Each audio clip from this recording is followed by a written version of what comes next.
What is going on, everybody? My name is Japes, and welcome to episode, I believe, 21 of my Path to Power. So we're making our way through this. We've got some transfers, some wheeling, dealing, some whining and dining, some trading that's been going on. But before we get into that, if you guys want to purchase Ultimate Team coins, make sure to check out FIFA UT Coin Store. They have a reliable and automated system. Their link will be in the description down below. But I picked up Nzonzi because I wanted to link him with Mangala. Mangala's still a perfect link with his left back or his right back, depending on which side I use him on. Jackson Martinez sold for 1,200. The Carlos Eduardo we picked up for a measly 1,400 coins is sold on for 5,000. So a lovely bit of profit. We're sitting at about 32k coins right now, and since I've added a lot of these players into the side, I'm going to go ahead and sell these other ones on. Now I want to list them up overnight. Now why do you want to list them overnight? Well, you want to list them overnight for about 12 hours because that's when there are the fewest listings on the market. So because the supply of cards out there is gone down, that means the demand for the cards will still stay, it doesn't stay as high, but it still stays pretty high because, you know, you've got US, Australia, things of that nature that are going to be on, and since the demand's still up, the price is going to go up as well, and people do not want to wait for open bids overnight, especially if a couple pass them up for things that they want and they get just barely outbid. They're going to go ahead, click that buy now button. You're going to put a smile on your face because you will have made a nice bit of profit. We still have Nuri Sahin, some of our Bundesliga players. So once these guys sell on, then I'll really be starting to be in a bit better shape, and I'll be able to transform the team maybe around just a little bit more. The Argentinian center forward that we bought when we had that Serie A team for like 2 games just is not selling on. I'm going to up the price of Jackson Martinez by a little bit and list him for a long time and hope for the best. Now Soldado up here with the Hawk trade. Now he sells, I think, somewhere around 12,000 coins to begin with. Or something in that region, and I wanted him bad. I'm not gonna lie. I played against a couple Soldados and they've kind of shredded me. Now when I say shredded, I mean he does everything. I was talking to who is it, maybe 8-9 skills, and I was saying Soldado does everything well. He's not, you're not gonna look at him and be like, oh my gosh, like this guy's out of control, I can't stop him. But he heads the ball into the goal well. He finesse shots well. He power shots well. He's strong enough. He dribbles well. He passes well. And when you get a striker that does all of these things well, they tend to be pretty good players for the most part. So we're going to pick up Soldado. Thank you very much. And go ahead and send him on over to our club because that means no more Puppy Cisse. Now, do I think Soldado's price is going to go up? Probably not that much because he doesn't have, if he had 4-star skills, that would be a different story. But you've got the likes of Jovetic in the BPL with 4-star skills. Fernando Torres is obviously going to be a bit of a competitor for him.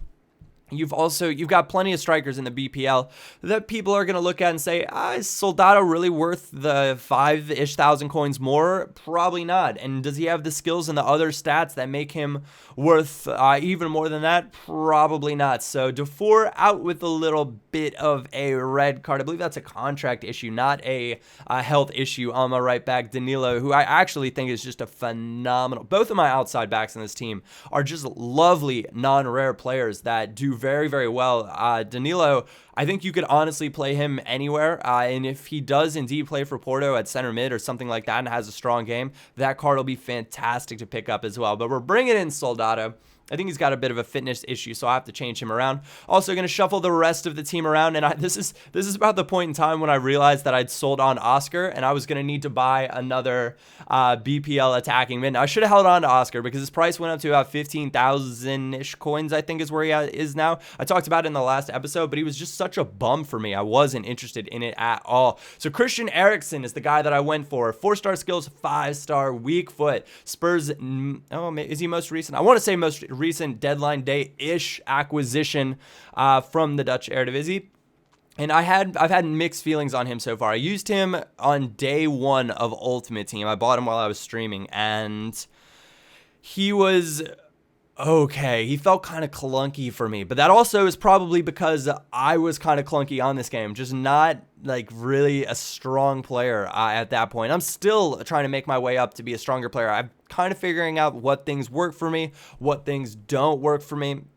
and slowly hoping to make progress, to be, I would like to be a dominating force on this game, but I don't feel that way yet. Sometimes I wonder why I struggle to win games, and I really need to go back and take a look at my gameplay and say, okay, this was my issue in this game. This is the pass that I should be trying to play in this situation. Some of you guys are going to say, Japes, it's just a game of FIFA. Why you got to be so nerdy about it? And it's just kind of the way I think about things. I'm a pretty analytical guy in general, and I like looking at what I could do better in different situations. It's just how I am. So Soldado going to get that fitness card. We've got Sandro over there on the left. I think I switch Mangala and I switch over Garay to be linked up with Sequeira, so they get that nice Benfica link up. Mangala, of course, going to get a nice little link with Danilo, and we have Anderson in the squad. I picked him up for a buy now, 700 coins, just because he's a very well-rounded center mid, and he's just kind of an easy squad rotational player. I think I could get away with playing him as an attacking mid if I wanted to,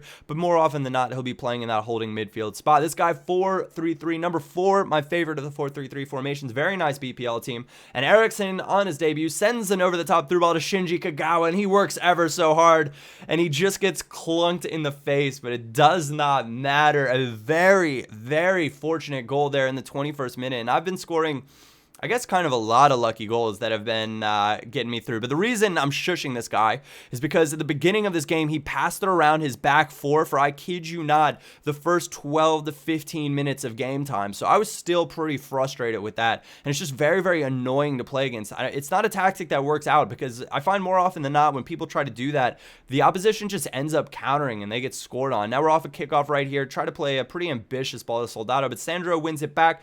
Now we're going to find Soldado, lovely little pass to Eriksson, gonna show off that five-star weak foot with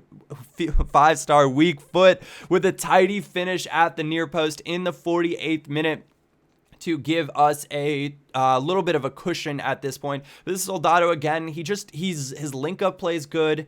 His heading's strong.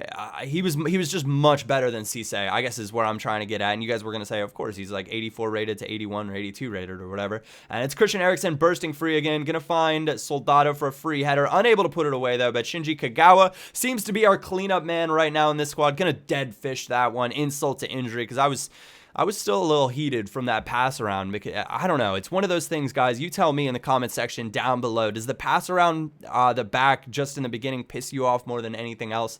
Because it drives me absolutely nuts on this game. So we're going to make a few changes. Bring Fernando back in because he gets better links with my center backs, and it doesn't affect my attack at all. This guy, 4-3-3, number 2 BPL side. And at halftime, it was 0-0, and I thought, what's going to happen? And then those were the halftime stats, so I did okay. And then at full time, it was 0-0 as well, so absolutely nothing happened. I got a few attempts, he got a few attempts. I couldn't finish anything, he didn't finish anything. I probably threw a few crosses in, he probably threw a few crosses in, but nothing came of it. So all in all, it was just a big nothing happened. So I didn't have anything to show you guys, because as you guys know, I just show goals.